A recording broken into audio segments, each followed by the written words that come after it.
Hello, everybody. Steve Politi from NJ Advanced Media, joined as always by Keith Sargent and James Cratch for the yet-to-be-renamed Rutgers podcast. And, you know, this is not going to be the happiest episode. I'm sure fans who are tuning in now understand that. Rutgers went to Kansas, returned as dust in the wind. That's a bad reference. That's really getting us off on the right foot here, I would say. And we're just picking up the pieces, essentially. You know, this was, I think a lot of us thought that Rutgers could lose this game. All of us picked them to win, but thought they could lose. I don't think any of us imagined it would be a score like that, just a complete obliteration. I'm coming back from another complete obliteration in Dallas. I wasn't at the press conference today, but you guys were. I mean, give me a sense, you know, how did Chris Ash handle, you know, the not day after, but sort of like, how did he turn the page on this thing? What were your impressions of what he said today? I guess I'll start. I thought his demeanor was good, obviously, but I think it was an okay press conference. I mean, he didn't lose the press conference, but he didn't win it either. I think it was just kind of, you know, he got through it. And I don't know if that's necessarily what fans wanted to hear right now. Right. Yeah. And, I mean, obviously we'll talk about the Sikowski issue a little bit later, but there was something that cropped up. I guess it was from the press conference in Kansas where Chris was talking about, you know, it's just a rebuild and it's going to take 4 or 5, maybe 6 years to rebuild. He pointed to Iowa State. And then Blesson Austin, you know, clearly one of the team leaders, maybe the best defensive player who now we find out is most likely out for the year. He's going to have surgery on Friday. He tweeted out late Saturday, pretty much mocking that quote and pointed, you know, he quoted that and then LOL, which, you know, for those people who aren't, you know, up on the new internet terminology, that means laughing out loud. Up on the new internet. I mean, what is this? This is not 2007. I think I'm just saying, Steve. I mean, at this point. But it's been a while since you've actually gone on the internet. So, you know, I asked right off the bat whether or not he addressed it with Blesson Austin, and Chris, you know, said that he had, and said that, you know, he wanted to keep it mostly, you know, in-house, but he said that part of it was, you know, just Bless being frustrated. He wants to be out on the field, which, you know, I get. You know, we had to ask the question. He answered it, and pretty straightforward with that. But I think James is right. I don't think he won the press conference. You know, I think he was okay. But that brings up the Bless point comes up to the by far the most, well, not by far, I'll say one of the 2 most commonly asked questions, and we'll get to them both right now. One, it is very simply, has Ash lost this team? I mean, there's evidence of it in the fourth quarter when you see these, you know, second string Kansas guys running up and down the field, and, you know, you see the looks on the players' faces. I mean, what do you guys think? Is this a sign that, you know, already in week 3 that the head coach has kind of lost his grip on this thing? I asked Ash after the game in Kansas. Obviously, Steve, you were there with me. Were you okay? I think it was the first question in his press conference.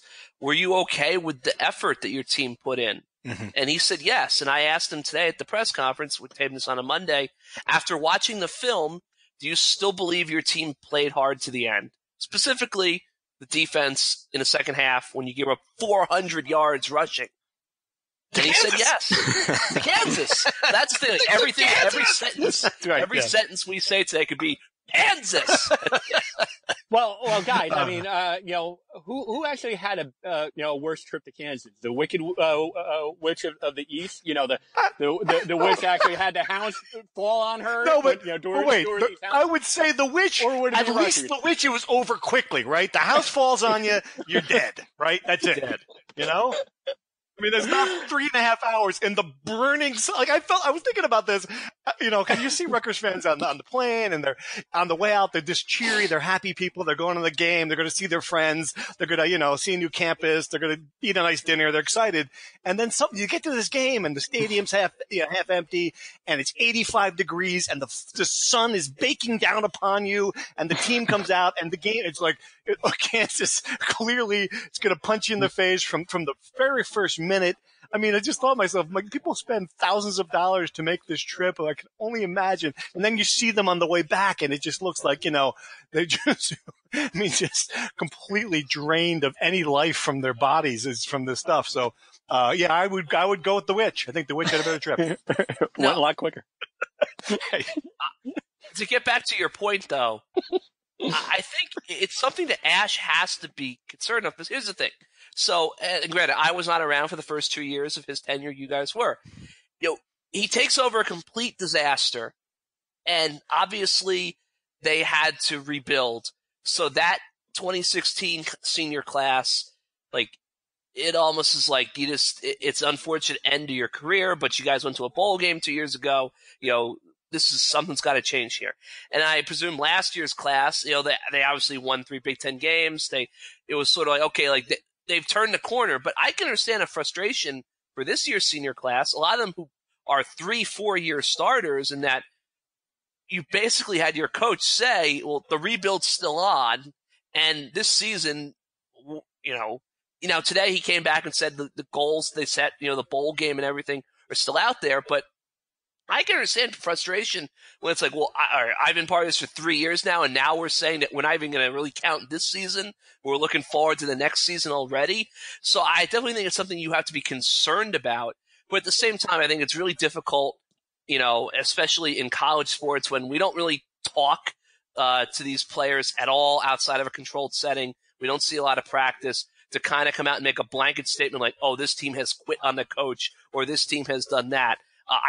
Look, I'll take Ash's word for it that he believes that the effort was there. You looked at that film. I mean, there were some plays where Kansas, no one touched their running back as they busted a huge run. Right. It's one thing to have bad tackling. That's just a physical mistake. Other times it just seemed like it was just, okay, like, go. Here's the end zone. Run to it. So I think we're going to learn more of that in the weeks to come, starting with Buffalo on Saturday. But Rutgers fans have every reason to be alarmed with what happened at Kansas. Right. So now the questions, we'll talk about Buffalo. When you're 4.5 point underdogs to Buffalo at home, bad sign. It's 6. It's 6? It's moved to 6. God, are you kidding? Really? It was 6.5 at one point today. Oh my gosh. Yeah. That's on the plane and moved to 6. That's incredible. Is Art? Art is the guy. Art isn't the guy. I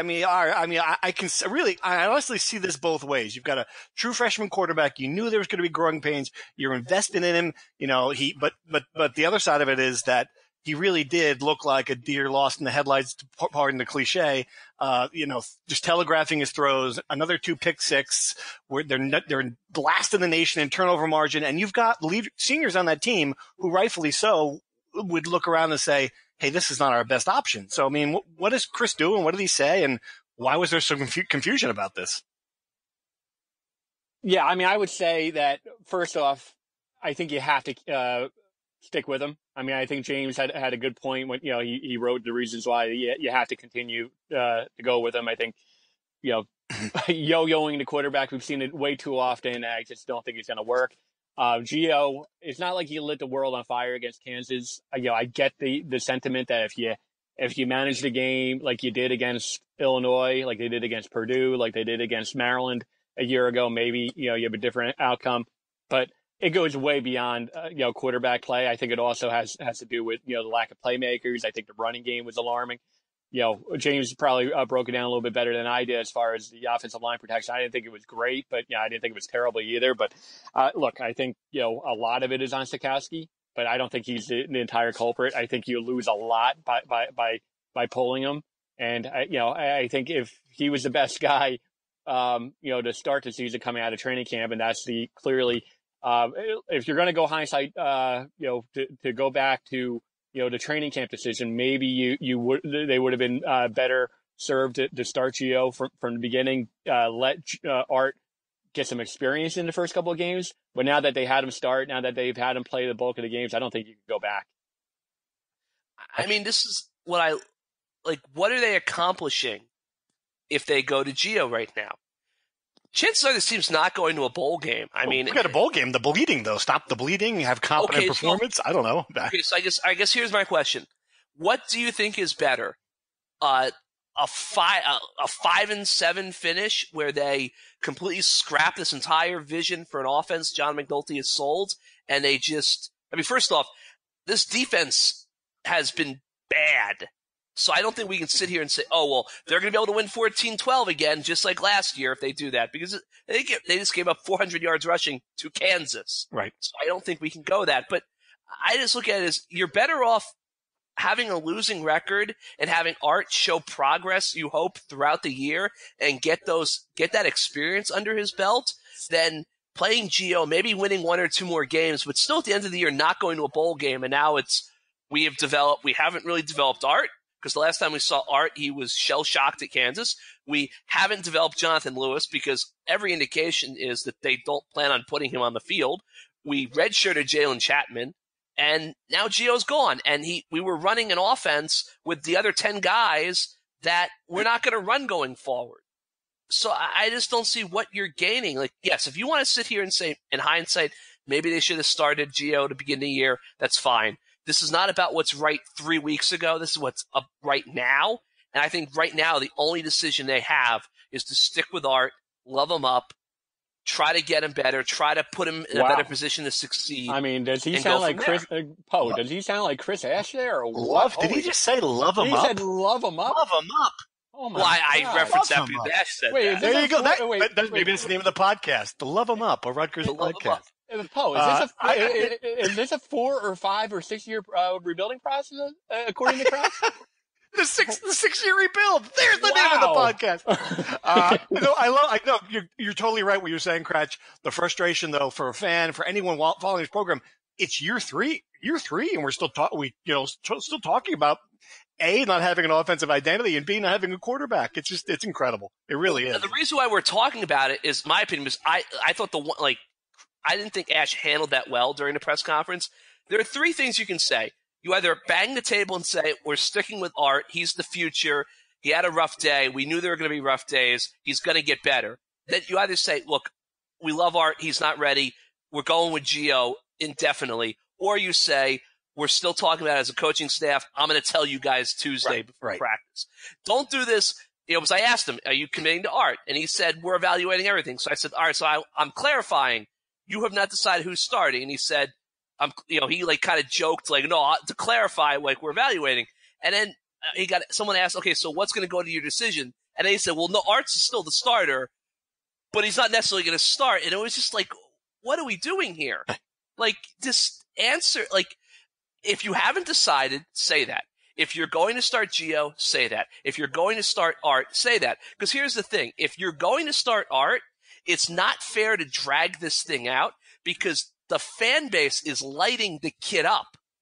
It's just you're creating more doubt and you're kind of putting more chum in the water for people who already are saying this guy's not ready. He's got to go. He is one overthrown pass from getting booed off that exactly. field on Saturday. Absolutely. Yeah. So I just feel like if you're going to stick with Art, and I think at the end of the day, they're going to just come out and say it and have some conviction and own it.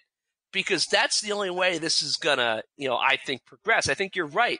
They are very close to having 1 3-and-out, and the Boo Birds come out, and it's just Art joins the long line of Rutgers quarterbacks who've been booed off the field. All right, let's go to true or false.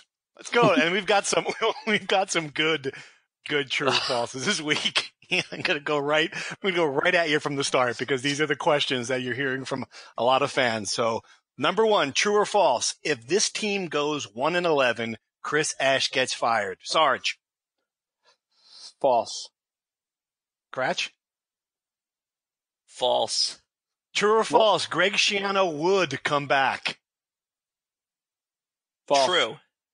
False. Right. That's split down. We'll talk about that. True or false? 20,000 is the attendance over underline for Buffalo.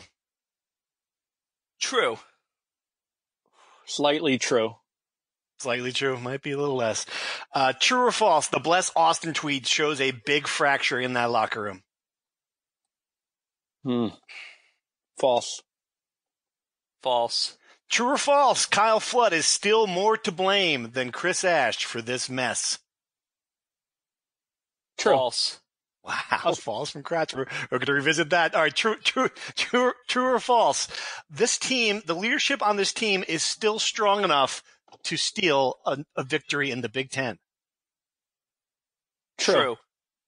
And it helps that the Big Ten is a hellacious mess, as we can also talk about. All right, so let's go right to these here. Now I get this all the time, and people badgering me on Twitter for the contract details. I mean, they're, it's just like they're obsessed with the idea that there's a way out of this already 3 games into the third season of Chris Ash. It's an ironclad contract. I mean, Sarge, you're our contract guy. Is there anything that could happen? Anything that can happen? Unless there was an act of moral turpitude, is the way it's spelled out in the language, NCAA violation or something like that he's found guilty of. You can't fire him for cause, so you're not backing out of that. Even Maryland is struggling to fire DJ Durkin, and it looks like there's plenty of cause with DJ Durkin. I mean, it's really hard to fire a coach because Kyle Flood, they couldn't fire him for cause. They couldn't fire Mike Rice for cause. I mean, it's really hard. So forget about that. They're going to owe him $9.8, $10 million. They're going to owe the rest of the coaching staff $2, $3 million, and you're going to have to pay another coach. Okay? That's the other side of it. Steve, I've covered this long enough. 2013, Julie Herman did everything that she could. She's literally passing the hat in the Audi Club in 2013 for the South Florida game to try to fire Kyle. And Barchi, at a Board of Governors meeting, I've heard this from numerous sources, who said you could fire him, but you're going to have to raise the money for it. Make it, we're not paying for this. And she couldn't raise the money. 2015, after they fire all the coaches and they fire Flood and they fire Julie, Barchi, went on record, said that, there's going to be a mixture of private donations and there was no private dollars for any of those buyouts. It was all funded by the university. So just the idea that they're going to be able to pay $14, $15 million, it's just not going to happen. Okay. And I'll just say this also.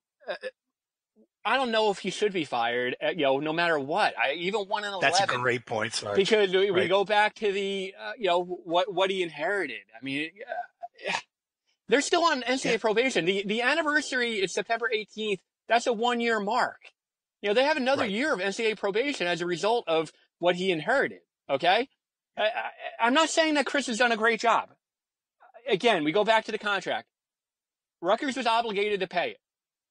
Anyone who was interviewing during that chaotic time was going to demand some sort of, well, if you go on NCAA probation, which everyone knew at the time in December 2015, that the NCAA was investigating. They were investigating in 2015, December 2015.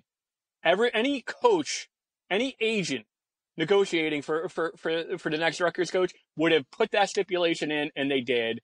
And Chris Ash got it, and Rutgers was obligated to extend him after last year. Last year in which they won, surprisingly enough, 3 Big Ten games. So you add all that, they're not going to be able to pay it. I just don't see it. Right, and that's the other thing you mentioned. It's whether they should do it. I mean, Rutgers is not Auburn. Rutgers is not Southern Cal. They got to get this out of their head. This is not a place where they can fly off the handle and make a change on a bad season, right? And I get it that there's not the one bad season, but you know what I'm saying. This is not a place that can act like this. You're still an institution that invests in people and has to do things in a certain way. It's just you're just not Alabama. So that comes back to that. And to get back to the Shiana thing, because you asked, would Shiana come back? I know, people who are in his inner circle. Does it mean, is it, fact? I don't know. Greg has never really come out and said it, but people who are close to him said, do not believe he would work. He knows too much about President Barchi. He knows too much about, I don't think he and Pat Haas would necessarily be a good fit. Most coaches, when they come in, take over, they need to have some sort of, chemistry with the AD. I think both of those guys are strong personalities. I don't know if that would mesh well.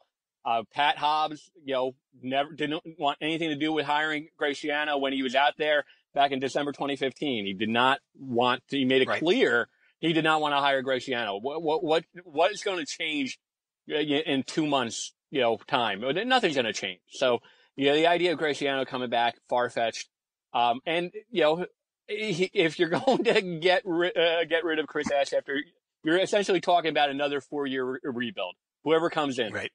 Are they hiring? Give me the coach, with the exception of Sciano, who I think could come in and he knows, we've established that they're not going to hire him. Give me the coach. I mean, Al Golden, it just doesn't make, you're probably going to hire another glorified assistant, the hot named assistant. You're going to go down that road again. I just don't see it. Right. All right. So I agree with you guys. I don't think Chris is going to get fired. First off, I don't think he deserves to be fired because, again, it's year 3. While I said that, I said it's more him because, look, it's his 3rd year. Like, it's his program now. Like, at some point, you have to stop blaming Kyle Flood for everything. And while there are still remnants of what Kyle did, and I wasn't there for it, but I've read everything you guys wrote, and it seems like it was a doozy. At some point, you have to take own responsibility. Now, I will say this. Steve, you're absolutely right. This is not Auburn. It's not Alabama. It's not LSU. The only way I think Rutgers makes a change is if they identify a surefire slam dunk hire who will take the job and make a salary equivalent to what Ash makes. Because at that point, you're not asking for money you're not asking to come up with all the money to buy him out and then all the money to go chase something better. You're just asking to come up with the money to buy someone out. And I think that's obviously much, we're talking about like 15 million as opposed to 30, 40 million. Right. Yep. And to your point about the Flood thing, which I think is just going to drive that one home. At least Kyle Flood, there are guys who are like, oh, that's one of Kyle Flood's players, right? Yeah. Chris Ash, where are the guys I can look around and go, hey, they're like 10, 15, 20 solid building blocks on this team. I get it. You have to develop young players, but my God, Kansas had better talent. Kansas had better speed, better athleticism, stronger. It's just, it's glaring when you see that Buffalo is going to have that next week. It's just, where are your players, Chris? The lack of playmakers is jarring. We talk about it a lot, and that's the one area where you absolutely can criticize or fault Chris because he has not brought in, at a school that has produced, Kenny Britt and Leonte Carew, Muhammad Sanu, all these like just really good. Mark Harrison, Brandon Coleman. I mean, the list goes on and on. Yeah. Like, this is not a school that's struggled to come up with wide receivers, and now they just don't have any playmakers, with the exception of Raheem Blackshear. Blackshear is a good player, not great. And to expect him to be your one go-to guy. Holy cow! Look at the comparison. All right, Buffalo. The one thing I want to say was Sciano thing. Keith said, what has changed? This is why I said true. This is what's changed since 2015. If you play this out, Greg went through the whole debacle with Tennessee, and who knows, what his head coaching future is. And if you're Pat Hobbs and you have to make a change, you don't get to hire 3 coaches, football coaches and AD. You only get to hire 2. So the way I look at it is, if there was a change made, how is anyone going to lose? No matter what the personality conflicts or the hang-ups would be, if Greg Sciano comes to Rutgers, I mean, he returns to his kingdom. Yeah. And you're Pat Hobbs, you're a made man because you managed to bring Greg home. I guess, but that's what I'm saying. It just seems to me like if we got to that point, that's not the same kingdom. Yeah, I mean, and I don't think Greg wants to do that again. I really don't. I mean, he's got all the money, that he needs from life. I think he wants a situation where he can win. I don't think he wants to come and play that again. But and that's obviously we're a long ways from anything like that. But yes. All right. Let's talk about this week's game because I think, Kratch, you had a good breakdown of Buffalo today. And if you're just a casual fan, they saw that on the schedule and you're like, oh, Buffalo, okay, that's a win. It's not. And just go through it because when I was reading your thing, I mean, the quarterback, the receiver, tell us a little bit about this team in a minute. Yeah, so basically Buffalo, Anthony Johnson's like an all-American wide receiver. Tyree Jackson, their quarterback, I had a scout tell me this guy is sensational. Like, this guy is an NFL player. Their offensive line is great. They haven't given up a sack all year. Their running game, isn't great, but it's sufficient because they have a great passing attack. The defense forces turnovers. that, they have a coach who won 6 national titles in 8 years at his D3 school, and he was in the national final in the 7th year. I mean, they have a lot of talent. They went 6-6 last year. They got snubbed out of a bowl bid, so they've got that chip on their shoulder. They beat up Temple, which is beat up Maryland. They beat up Eastern Michigan this past week. This is a very good football team. The team that probably if they were in the Big Ten, they might end up being like a 6-6 team still.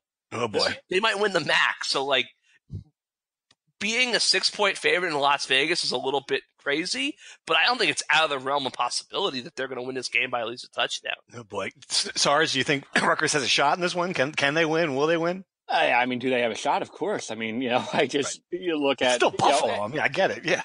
Yeah, exactly. I think John McNulty, what he said during his press conference was true. I mean, you cannot have Art Stakowski throw the ball away the way he has. I mean, you have to manage the game. We've talked about it before. Tom Savage, 2009. Mike Teal, 2006. Quarterbacks who, were not asked to do too much, manage the game, and that's what he has to do. I mean, we saw him do it during the spring. We saw him do it during the summer. People are ripping me over at a line in my report card on Saturday in which I said that we've seen glimpses. So we have. Can he do that? He managed the game, and I'm sorry, I agree with James. I think that Buffalo has a lot of talent, but it's hard for me to believe that a team, a Big Ten team that's recruited, has gotten Big Ten level talent according to most of the experts, is going to get blown out by Buffalo.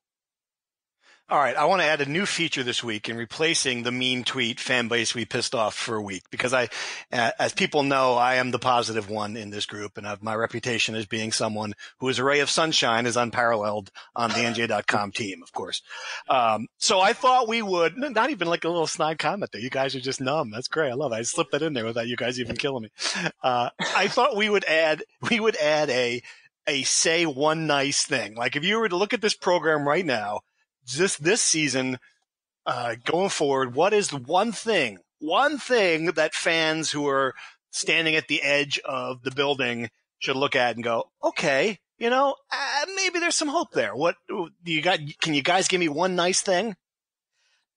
Well, in a couple of weeks, they're going to play Illinois, and they have a chance to pass off being the worst Power 5 team in the country. The baton can be handed off on October 6th.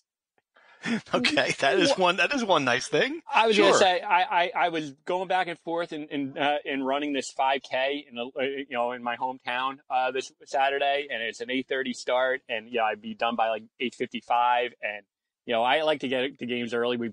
That's been well documented, so I've been going back and forth. Do I run it? Do I not run it? If I do run it, I probably won't get there till like 11:30. I was worried about dealing with traffic, but the way they're playing, I don't think I'm gonna have to worry about traffic. One nice thing is there's no traffic. All right. I was going to say something. Was that not nice? Was that not nice? I mean, I guess. All right. That's nice. I was going to say something about the schedule as well. I will say in all seriousness too. They're, a week from now, they will have beer before the Indiana game. Your brew fest. Today it was announced Beer's that nice. Today it was announced that it's going to be a 12:00 start. 9:30 in the morning. The taps will be open, and hey, it's 5:00 somewhere, right? There you go. I'm going to say this, and I know a lot of people, and I was hard on Ash, deservedly so after that game, and I didn't like his answer to the question afterward. You cannot say that this coaching staff is not working hard at this. Like if you're looking for one thing to say about he's like a smart, dedicated guy who has poured his life into turning around. We don't have a situation where, I mean, at the end with Kyle Flood, it was sort of like, is he in the building? I mean, there were times when like we heard whispers that, yes, that the guy, quote unquote, rowing the boat, not to borrow PJ Fleck's line, was not in the boat. So I do think that you do have a guy who, and the staff overall, they are competent coaches who are trying very hard. That was one thing I would say. They're not succeeding, but don't put that for a lack of competence and effort. Well, the famous story was Kyle Flood, skipping out on a training camp night of preparation, like a week before the opener, and going to a Counting Crows concert. So there were a lot of stories like that of Kyle Flood being out by 7:30, 8 o'clock. Whereas Chris Ash, we know, I mean, he's there till 10, 11 o'clock at night. So he's putting in the hours for sure. Right. All right. So are you ready to do the name the podcast segment? Can we do that one? Oh, yeah, we're still doing that, huh? Wait. Well, that level of enthusiasm, Cratch, for that. I mean, okay. But I have a good timely theme song for me, at least, for Sarge to get. See if you can come up with this one. This is good. Hang on. It takes a minute. Here we go. Can you hear it? Yes.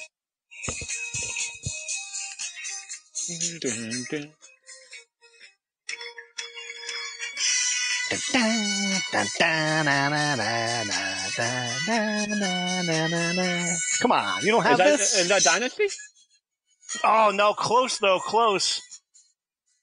Soap from that era? Yeah. Dallas? There you go. Bingo. Dallas theme. Every time I go to Dallas, I step off the airplane, and that's in my head. I don't know why.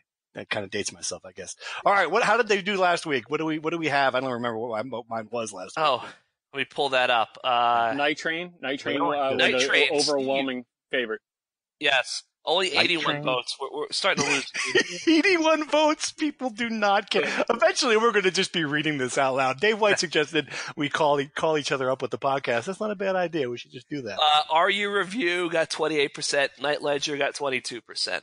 Okay. All right. So I've got one this week, and it comes from old friend Ryan Dunleavy. Okay. He suggested. Right, exactly.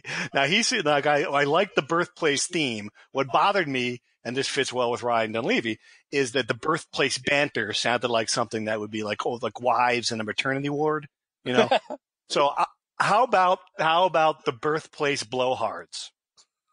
A little edgier? I like it. A little edgier? I don't know. All right, throw it out there. I like the alliteration. You love the alliterations. I do. All right. What do you got? Anything? Yeah, I think we kind of hit it on timely. It's rebuilding Rutgers right now, right? So why not go do it the 6-year rebuilding Rutgers podcast? The 6-year rebuild, a Rutgers podcast. That's going to be neck and neck. That's going to be neck and neck, I think. I saw this on Twitter, and I can't find it, so I don't know who to credit. Rebuilding Rutgers. Rebuilding Rutgers. That's good too. We just keep it every year. We could just add a re in front of it until there's 6 re's. All right, we'll put that out to vote. See what we got here. All right, I asked people for some questions. And I go through see what we got without even looking at them. So I'm going to go. All right, go through them really quick. Here's one from Joe Wust, a fan of the podcast. I know Ash is safe, but in today's world, offense wins college football. Flood, although not a good leader, obviously he won the games he should have, and some he shouldn't have. What about Trestles or Bryles? I mean, you can't hire Bryles.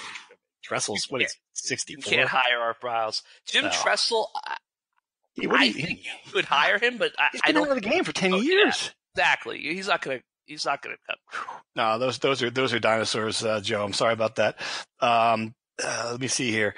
What does Ash have to do to have a job next year? As of now, I see a 1 or 2 win season. This is from Dan Graff. I mean, I think he's just got to continue to keep the team from having a absolute meltdown. Is there anything? Yeah, what do you think? Not commit an NCAA violation. No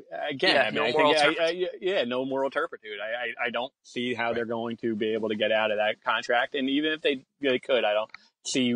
I think 3 years is not enough. Is not long enough time to. Yeah. I think again, you're going to hire someone, and it's going to be another 4-year rebuild, no matter who you hire. Are you nighttime who peppers me every hour with questions about the contract, wants to know, are you fire Ash for cause due to 8 players being arrested? No. There's no. Nope. I mean, all indication he did everything. He handled it the right way. He brought it was, run up the proper chain. It's not like he's the one who's ultimately making the decision on whether or not the players. I mean, he hasn't done anything wrong. There's literally in no world has he done anything to violate his contract over that. And Dave White, this one might take a while. They're making a movie about the Rutgers athletic department. Cast that movie. Wow, that's tricky. Ooh, my goodness, head coach? Who plays Chris Ash in that movie? Wow. I'd have to think about it. That's a great question. Yeah. I don't know. You stumped me. Josh Brolin? Yeah. Josh Brolin, really? Josh Brolin. I know if it was Peichel, and I'll tee it up for Dave White, the ultimate Hoops fan. I'm going to say Gene Hackman for Peichel. That whole Hoosiers. You got to go a little younger. Dale. Yeah, you got to give it. Right. Yeah, that's. I'm just saying that. I can see a little Norman Dale, Peichel. Who plays Keith Sargent in that? I can see Peichel running the picket fence. In a crucial situation. I can see it. I don't think Rutgers would be a movie right now, but there's like a sitcom if you could in an office level, instead of The Office, call it The Athletic Department, and I mean that might work. Department. We could cast that. The Department, yeah. It could be like about a football team. I guess they did coach in the 80s, but it'd be a modern adaptation on that. That's what I'm going to do when journalism goes out of business, folks. I got a plan now. Anything else to add, Kratz? We got any stories from the road here you want to tell? We didn't have a really wild, raucous time out there. No, we had really good food. But we did. Ooh, that barbecue on Saturday night. Ooh. Are we making picks? Oh, we should make picks. I guess we'd kind of go over that. All right, hit me with a pick. Right, I'll start off. Buffalo 27, Rutgers 19. Okay, close 19. Might sign for that. Sarge. Rutgers 20, Buffalo 17. Wow, sticking with the Scarlet Knights. I can't pick them again until I see a better performance. So I'm going to go something along the lines of Buffalo 22, Rutgers 14 or 17, something around that range. I just don't. So hey, if you're picking the 6.5, I think Rutgers is going to cover. That's good, right? That's something. Ending on a high note.